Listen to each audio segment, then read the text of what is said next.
마태복음 11장 25절에서부터 30절까지의 말씀, 성경 17면에 있는 말씀을 제가 봉독하겠습니다. 그때 예수께서 대답하여 이르시되 천지의 주제이신 아버지여, 이것을 지혜롭고 슬기 있는 자들에게는 숨기시고 어린 아이들에게는 나타내심을 감사하나이다. 옳소이다. 이렇게 된 것이 아버지의 뜻이니이다. 내 아버지께서 모든 것을 내게 주셨으니 아버지 외에는 아들을 아는 자가 없고 아들과 또 아들의 소원대로 계시를 받는 자 외에는 아버지를 아는 자가 없느니라. 수고하고 무거운 짐진 자들아, 다 내게로 오라. 내가 너희를 쉬게 하리라. 나는 마음이 온유하고 겸손하니 나의 멍에를 메고 내게 배우라. 그리하면 너희 마음이 쉼을 얻으리니 이는 내 멍에는 쉽고 내 짐은 가벼움이라 하시니라. 아멘. 여러분 살면서 꼭 한번 만나고 싶은 사람이 있습니까? 예전에 TV 프로그램 중에서 꼭 한번 만나고 싶다라는 프로그램이 있었습니다. 아주 재미있게 잘 본 기억이 있습니다. 그 프로그램의 기획 의도가 그렇더라고요.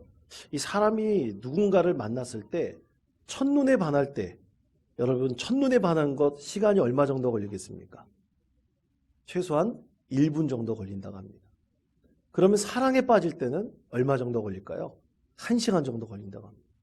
그런데 누군가를 잊는 데는 평생이 걸린다 그래요. 그래가지고 이 꼭 한번 만나고 싶다. 이 프로그램은 그렇게 사람과의 관계에서 잊혀지지 않는 그 수십 년 전에, 아주 오래전에 나에게 참 기쁨을 주고 또 나에게 은혜를 베풀어 준 그런 사람을 만나고 싶다.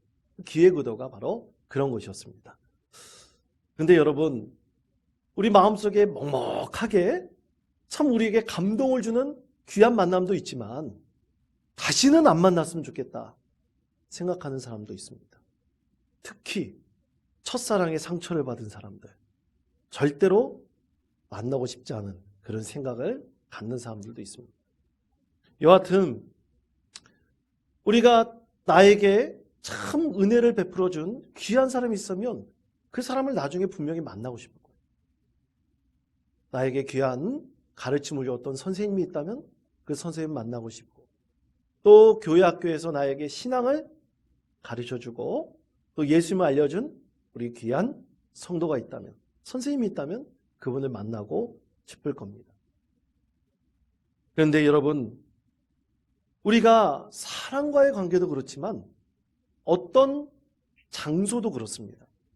내가 그곳에 가면 내가 정말 이곳에 왔었을 때 참 이곳이 이렇게 그때도 좋았는데 지금도 가니까 너무나 좋더라.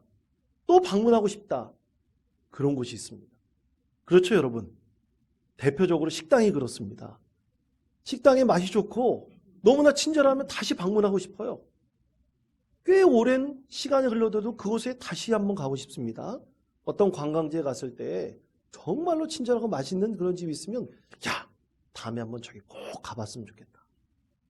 그런데 만약 그곳에서 사람에게 통해서 실족함이 있다면 다시는 가고 싶지 않습니다. 여러분 직장도 그렇죠. 직장 다녀보신 분들, 여러 요즘에는 직장을 많이 이직하기 때문에 평생 직장이란 말이 많이 사라졌습니다. 그런데 직장에 동료들이 아직도 거기 있으면 한번 가보고 싶어요. 같이 오랫동안 일하면서 사귀었던 직장 동료, 상사가 있을 때 반갑다. 어떻게 지냈냐 그러면서 지금까지 지내왔던 시간들을 좀 추억해보고 싶지만, 근데 그곳에 아무도 없다면 아마 별로 가고 싶지 않을 겁니다. 서먹서먹한 마음만 들 거예요. 고향도 마찬가지입니다. 여러분, 우리 고향에 어머니 아버지 계시고 형제 자매들이 있고 그리운 친구들이 있으면 여러분 가고 싶죠? 그런데 아무도 없으면 별로 가고 싶지 않습니다. 그곳에 사람이 있든 또 추억의 장소가 있든지 간에 그곳에 좋은 이미지가 남아있으면 우리는 그곳에 꼭 가고 싶어요. 또 좋은 이미지가 있는 사람이 있다면 그 사람을 꼭 만나고 싶습니다. 그런데 세월이 흐르거나 그 이미지가 좋지 않다면 결코 만나고 싶지 않습니다. 피천득 작가의 인연이라는 수필이 있습니다. 아마 읽어보신 분도 계실 겁니다. 그 인연이라는 수필을 보면 이 피천득 작가가 17세 때 일본에 유학을 갑니다. 일본에 가서 공부를 하는데 그때 미우라라는 성을 가진 한 부부를 만나는데 그 부부에게 아사코라는 무남 동료가 있었어요. 그때 아사코는 초등학교 1학년이었습니다. 아사코가 가톨릭에서 세운 초등학교를 다니고 있었는데 이 아사코가 너무나 귀엽고 예쁜 거예요. 그래서 오빠 오빠 하면서 따라다니는 그 아사코가 너무나 귀여웠습니다. 그래서 아사코의 학교도 자주 방문하기도 하고 또 아사코에게 동화책도 읽어주기도 하고 아주 재미있고 아주 기억에 남을 만한 그 시간들을 추억의 시간들을 많이 보냈습니다. 10년이 지났어요. 다시 일본을 방문했을 때 아사코를 만났습니다. 아사코가 대학생이 됐어요. 어엿한 성인이 됐습니다. 성숙함이 물씬 풍기는 아사코의 참 매력이 참으로 좋게 보였습니다. 또 10년이 지났어요. 10년이 지났을 때 아사코는 결혼을 했고 또 미군의 영어 통역사로 일하고 있었는데 그때 피천득 작가는 세 번째 만나고 나서 세 번째는 만나지 않았으면 좋았겠다. 그렇게 생각을 했습니다. 왜냐하면 첫 번째 만남과 두 번째 만남도 새로웠었는데 세 번째 만남에서는 백합화 같이 시들어가는 그녀의 모습을 보면서 세월이 참으로 무상하구나. 이렇게 만남에 있어서 변화가 있구나. 내 과거에 가졌던 그 이미지 그대로 품고 있었으면 참 좋았겠다 하는 그런 생각을 했다는 아주 감동적인 그런 작품입니다. 여러분 그렇습니다. 우리가 사람과 사람의 만남에서 시간의 흐름에 따라 분명히 변하는 것이 있죠. 근데 시간의 흐름에 따라 사람과 사람과의 만남이 풍성해지는 것도 있어요. 근데 상당 부분 많은 경우에 사람과 사람과의 만남이 있어서 풍성해지기보다는 참 잘못된 어긋난 관계로 변할 때도 참 많이 있습니다. 여러분 그러면 제가 하나 여쭤보겠습니다. 여러분 예수님과의 만남은 어떻습니까? 지금 예수님과의 만남은 더욱더 풍성해지고 있습니까? 아니면 그 만남이 점점 소원해지고 있습니까? 여러분 우리가 교회 나와서 믿음의 공동체 안에서 신앙생활하는 주된 이유가 과연 무엇입니까? 그것은 여러분 예수님과의 만남입니다. 예수님과의 만남이 최고의 목적이에요. 여러분 사실 신앙생활할 때 우리 교회 나오면 야 반갑다 그러면서 막 껴안아주고 악수하면서 그렇게 반갑게 일주일에 한 번 만났는데 그렇게 반가운 얼굴도 있죠? 없습니까? 여러분 표정 보니까 별로 없다는 생각이 드는 것 같은데 예, 그런 얼굴도 있습니다. 우리 장민주 집사님 얼굴 반갑습니다. 만나면 이렇게 반가운 얼굴이 있는데 저 사람은 안 만났으면 좋겠다. 신앙생활할 때 그렇게 생각하는 사람도 분명히 있습니다. 근데 여러분 우리는 그런 어긋난 모습을 갖고 있기도 하지만 그 가운데서 우리가 주님 앞에 나와서 믿음의 공동체를 이루는 분명한 이유가 있습니다. 그것은 바로 예수님과의 만남이 있기 때문입니다. 예수님과의 만남이 본질이기 때문이에요. 우리가 각자 예수님과의 만남입니다. 공동체가 만나는 것이 아니에요. 한 사람 한 사람이 예수님과의 만남이 더욱더 변화되고 풍성해지고 더욱더 성숙해진다면 우리는 그 만남 가운데서 사람과의 관계에 조금이 어긋남이 있더라도 그 관계는 더욱더 풍성한 은혜의 관계로 만들어 나갈 수 있습니다. 왜냐하면 예수님께서 나에게 진정한 위로가 되시고 소망이 되시기 때문입니다. 세상에서도 그렇습니다. 여러분 세상에서 우리는 늘 만남이 성공적입니까? 그렇지 않습니다. 사람 때문에 오히려 실족하는 경우가 더 많습니다. 그런데 우리는 주일에 나와서 우리의 마음을 하나님께 아뢰고 예수님의 은혜를 생각하며 성령님께서 우리를 간절히 위로해 주시고 또 함께 해주시기를 소망한다면 그 가운데 진정한 변화가 있고 기쁨이 있고 또 감사의 제목을 우리가 가질 수가 있습니다. 그것이 바로 믿음 가운데 예수님께서 만남을 통해서 주시는 위로와 능력이라 할 수 있습니다. 자, 오늘 말씀에서 예수님께서는 이렇게 하나님께 감사의 기도를 드리고 있습니다. 마태복음 11장 25절의 말씀입니다. 우리 목소리를 합하여 함께 읽겠습니다. 그때 예수께서 대답하여 이르시되 인자의 주제이신 아버지여, 내게는 숨기시고 어린 아이들에게는 나타내심을 감사하나이다. 아멘. 자, 11장 25절 맨 앞부분에 보면 그때라고 지칭하고 있어요. 그때라는 것은 바로 앞에 있는 이야기들을, 사건들을 얘기하는 것이죠. 그러면 그 앞에 어떤 이야기들이 있는가? 먼저 16절에서부터 19절까지 말씀해 보면 예수님께서 보시니까 그 당시 아이들이 장터에서 많이 놀고 있었습니다. 길거리에서 놀고 있는데 아이들이 놀 때 무슨 놀이를 하냐면, 여기 말씀에서는 비유적으로 말씀하고 있지만 결혼 놀이를 하고 장례식 놀이를 합니다. 여러분, 우리 어렸을 때 무슨 놀이를 주로 하고 지내셨습니까? 저는 어렸을 때 오징어 게임 참 많이 했습니다. 넷플릭스의 오징어 게임이 아니라 그 오징어 그림 그려놓고 적과 아군 이렇게 해가지고 뚫고 나가는 게임 있죠? 모르시면 할 수 없고요.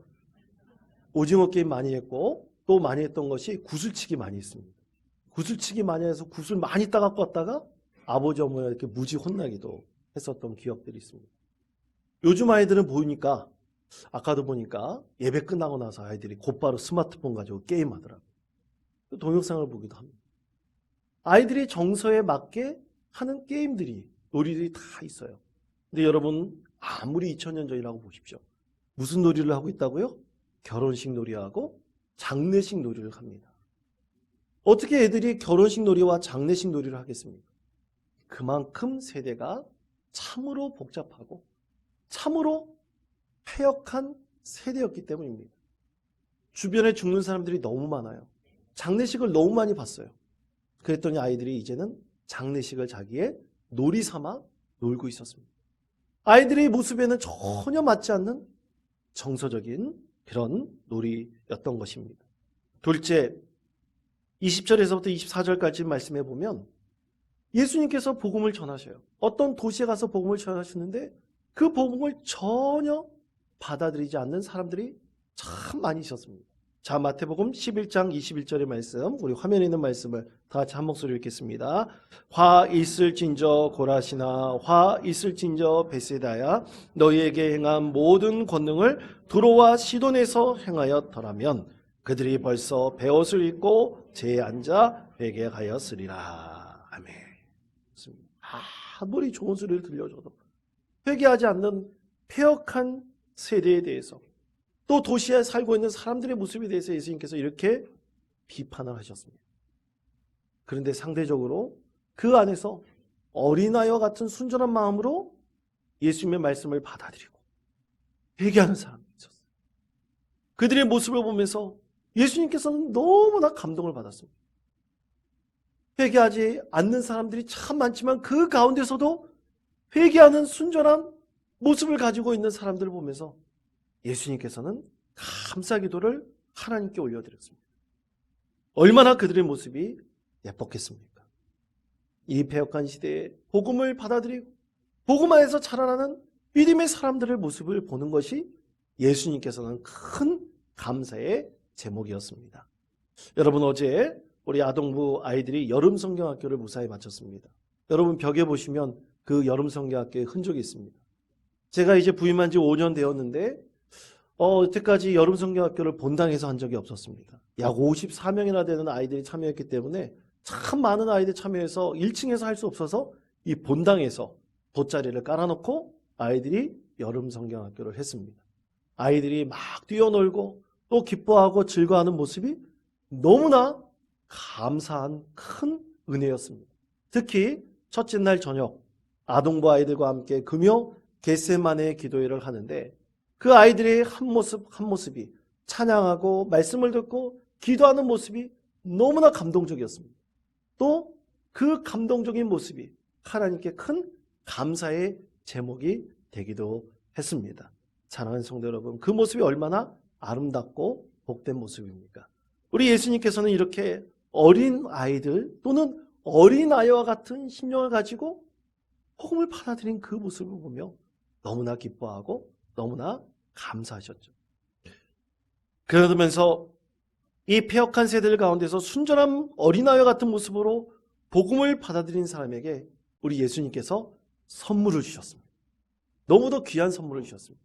그 선물이 바로 쉼이라는 선물이었습니다. 자, 마태복음 11장 28절의 말씀 우리 다 같이 한 목소리로 읽겠습니다. 수고하고 무거운 짐진 자들아 다 내게로 오라. 내가 너희를 쉬게 하리라. 아멘. 쉼을 주신다고 말씀을 하셨죠. 이 쉼이라는 것은 다른 말로 안식이라는 뜻을 가지고 있습니다.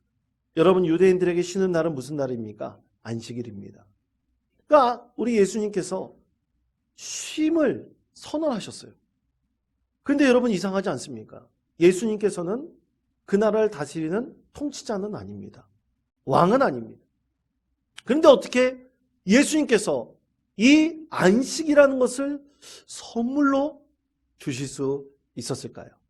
오늘 이 안식에는 두 가지, 이 쉼에는 두 가지 의미가 있습니다. 첫째는 자, 마태복음 11장 28절 말씀 우리 다시 한번 한 목소리로 읽겠습니다. 수고하고 무거운 짐짐자들아 다 내게로 오라. 내가 너희를 쉬게 하리라. 아멘. 첫 번째 의미는 바로 육신의 안식, 쉼이었습니다. 바로 예수님께로 오는 사람들에게 이 육신의 안식, 쉼을 주신다고 선언하셨습니다. 그런데 어떻게 예수님께서 이런 육신의 쉼을 줄 수 있겠습니까?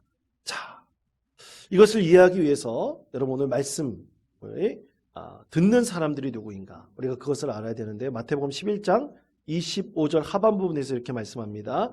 이것을 지혜롭고 슬기 있는 자들에게는 숨기시고 어린아이들에게는 나타내심을 감사하나이다. 아멘. 자, 두 부류를 말씀하고 있습니다. 어떤 부류입니까? 첫째는 지혜롭고 슬기 있는 자들. 두 번째 부류는 어린 아이들입니다. 이것은 상징하는 것이 있어요. 예수님께서 고라신, 벳세다 같은 곳에 가서 복음을 증거하셨어요?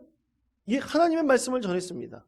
그런데 그 도시 안에 지혜롭고 슬기 있는 사람들은 오히려 어떻게 했냐면 듣질 않았어요. 거부했습니다. 그런데 어린아이와 같은 사람들, 바로 억눌리고 가난한 사람들은 예수님의 말씀을 듣고 그 말씀을 깊이 받아들였습니다. 너무나 상대적이죠. 그러면 지혜롭고 슬기 있는 자들은 누굽니까? 바로 서기관들, 또 유대 지도자들입니다. 서기관들이나 유대 지도자들은 성경을 가르치는 사람들이에요. 그리고 많은 백성들을 인도해 가는 사람들입니다. 그들을 통치하는 자들입니다. 그런데 그들은 예수님 말씀을 아무리 들어도 절대로 예수님의 말씀을 받아들이지 않아요. 그런데 오히려 가난하고 억눌린 사람들은 예수님 말씀을 듣고 그 예수님 말씀을 받아들였습니다. 여러분, 예수님 말씀을 듣고 복음을 받아들일 때 여러분 마음이 어떻습니까? 여러분 육신이 어떻습니까? 이 육신에 날아갈 듯한 기쁨을 이 사람들이 경험하게 되었습니다. 자기 이제 내일은 이제 나가서 큰 짐을 지면서 일을 해야 돼요. 그런데 예수님의 말씀을 듣는데 마음에 이루 말할 수 없는 평안이 있고 그 육신의 무거운 모든 것들이 다 씻겨나가는 것 같은 그런 은혜를 많은 사람들이 경험하게 되었던 것입니다. 또 가난한 사람들, 억눌린 사람들, 병에 걸리면 누구도 그를 돌봐주지 않아요. 치유해주지 않습니다.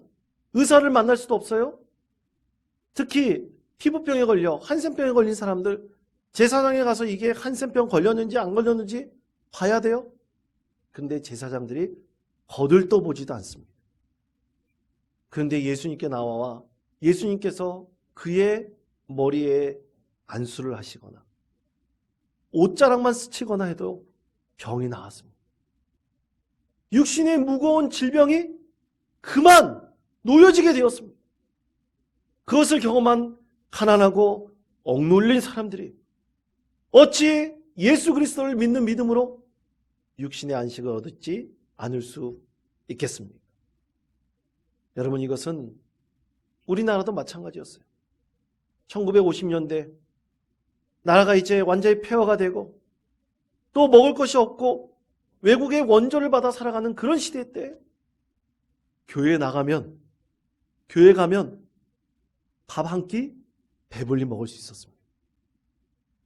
교회에서 아무리 헌금이 적고 돈이 없더라도, 목회자가 힘들고 어렵더라도 성도들은 십시일반 헌금을 하여서 그날만큼은, 교회에 나오는 성도들만큼은 배 한 끼 굶지 않도록 만들자.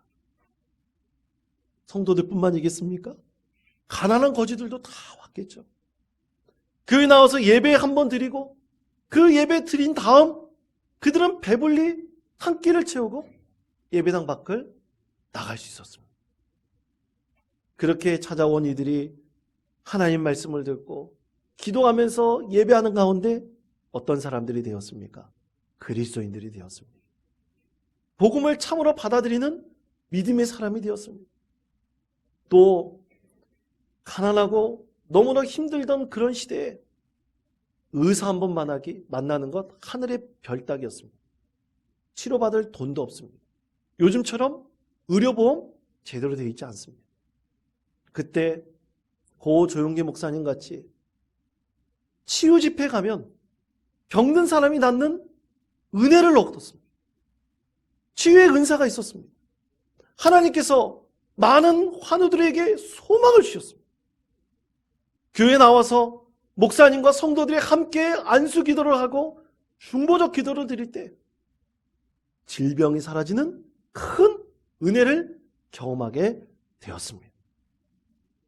그것이 예수님께서 주시는 힘들고 지친 육신에게 주신 참으로 커다란 쉼이고 안식이었습니다. 사랑하는 성도 여러분, 과연 이런 능력이 오늘날 교회 안에 있습니까? 우리 원통교회 안에 있습니까? 여러분 없다면 만들어 가십시다. 그리고 세워 가십시다. 하나님께서 그것을 간절히 소망하고 원하는 믿음의 공동체 가운데는 반드시 우리가 기도할 때 육신의 진정한 평안과 쉼을 우리 하나님께서 얻게 주실 것입니다. 반드시 바라고 기도하는 영혼에게 하나님께서 반드시 이러한 축복을 선물로 주십니다.